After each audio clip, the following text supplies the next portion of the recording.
आज रेशीमबागमध्ये भाजपचे आमदार आलेले आहे, शिवसेनेचे देखील आमदार आलेले आपल्यासोबत दादा भुसे आहेत. काय सांगणार? हिवाळी अधिवेशन सुरू आहे तर भाजपचे आमदार आले, तुम्ही देखील या ठिकाणी आलेला आहात, काय सांगणार?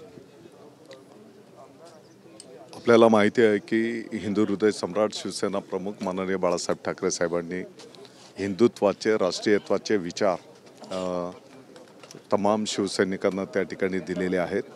80% समाजकारण आणि 20% राजकारण हा मंत्र घेऊन आम्ही सर्वजण त्या ठिकाणी काम करतो आणि तीच विचारधारा संघाची सुद्धा त्या ठिकाणी राहिलेली आहे. आणि मला वाटतं की तेच ऊर्जा स्रोत या ठिकाणी दर्शन घेतल्याच्या नंतर त्याची अनुभूती आपल्या सर्वांना होते. काय सांगाल इथल्या भूमीबद्दल? दुसरीकडे जर आपण पाहिलं तर हिंदुत्वाचा विचार आहे. निश्चितपणे हिंदुत्वाचा राष्ट्रीयत्वाचा विचार या पवित्र भूमीमध्ये आपल्या सर्वांना मिळतो आणि आणखी समर्पित पद्धतीने कार्य केलं पाहिजे अशा प्रकारची प्रेरणा मिळते.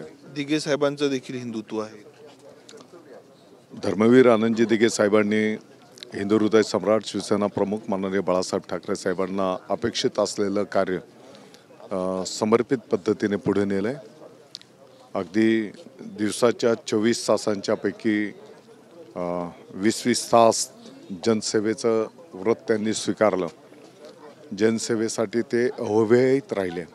मला वाटतं की आमच्या सगळ्या कार्यकर्त्यांना निश्चितपणे ते प्रेरणादायी आहे आणि एक प्रकारची तीच अनुभूती या पवित्र मातीमध्ये मिळते.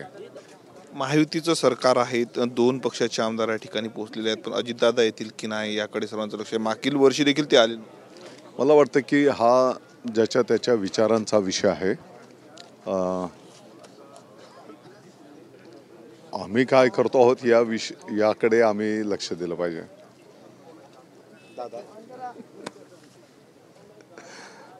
काय वाटतं? मंत्रिमंडळाचा शपथविधी झालेला आहे, अजूनही खाती वाटप झालं नाहीत, काय सांगणार? आजचे ठिकाण ते नाहीत, पण केव्हा होईल खाती वाटप? माझंही मत तेच आहे की ती काही जागा नाही.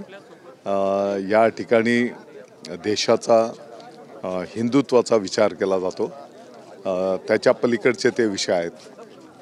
नक्कीच. तर आपण मला हे दादा भुसे होते, आज रेशीम बागेच्या कार्यालयात ते भेट देण्यासाठी आलेले आहेत. कॅमेरामॅन सिद्धेश नाईकसह मी स्वप्नील उमप, TV9 मराठी, नागपूर.